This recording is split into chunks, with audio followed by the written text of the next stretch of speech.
Tetapi kita melihat Bapak Ibu yang dikasihi oleh Tuhan, apa akibat dari dosa Israel dan kaum Yehuda ini.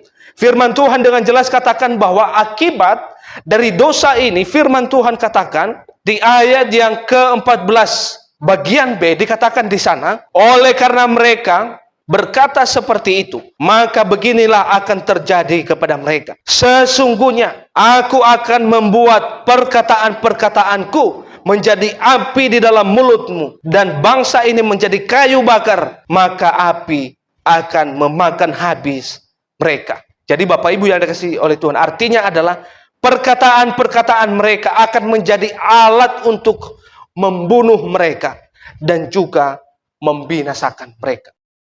Akibat dari dosa yang mereka lakukan adalah ayat yang ke-15. Sesungguhnya aku akan mendatangkan suatu bangsa dari jauh dan menyerang kamu, hai kaum Israel.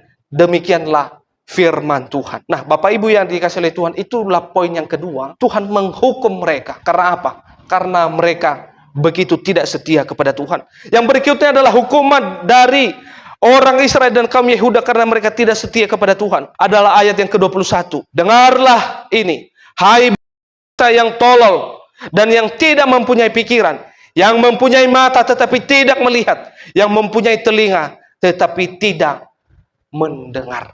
Bapak Ibu yang dikasihi Tuhan, itu artinya bahwa mereka tahu, melihat kebenaran, tetapi tidak ada tindakan. Mereka melihat bahwa itu kebenaran, tetapi tidak ada action, tidak ada tindakan. Artinya adalah mata tidak berfungsi untuk kebenaran.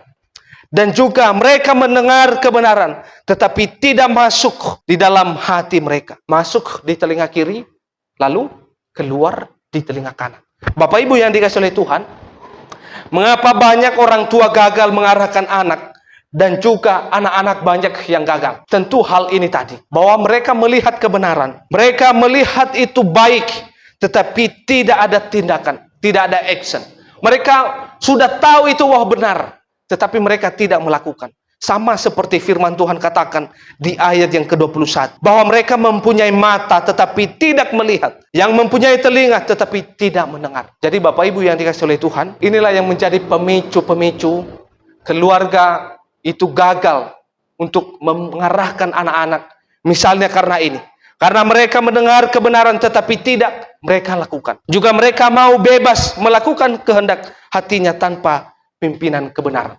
Jadi Bapak Ibu yang dikasihi oleh Tuhan, kita diingatkan pada pagi hari ini, supaya apa? Supaya benar-benar kita mempergunakan mata ini untuk melihat kebenaran dan kita melakukan. Terus juga supaya kita mempergunakan telinga ini. Ketika kita mendengarkan kebenaran, maka kita juga melakukannya dengan baik. Amin. Nah, itu adalah yang menjadi akibat dari dosa Israel dan juga kaum Yehuda. Yang berikutnya adalah yang terakhir, adalah apa akibat dosa Israel dan kaum Yehuda. Dengan firman Tuhan dengan jelas mengatakan bahwa akibat dari dosa ini, ayat yang ke-25, kesalahanmu menghalangi semuanya ini, dan dosamu menghambat yang baik daripadamu. Bapak Ibu yang dikasihi oleh Tuhan, tentu dosa juga akan menghalangi kebaikan Tuhan bagi kita. Tentu pelanggaran-pelanggaran yang kita lakukan, itu juga menghalangi adalah kebaikan dan juga berkat Tuhan bagi kita. Seperti ayat yang ke-25, kesalahanmu menghalangi semuanya ini, dan dosamu menghambat yang baik daripadamu. Jadi kita tidak perlu untuk bermain-main dengan dosa, supaya apa yang menjadi doa-doa kita, Tuhan akan menjawab.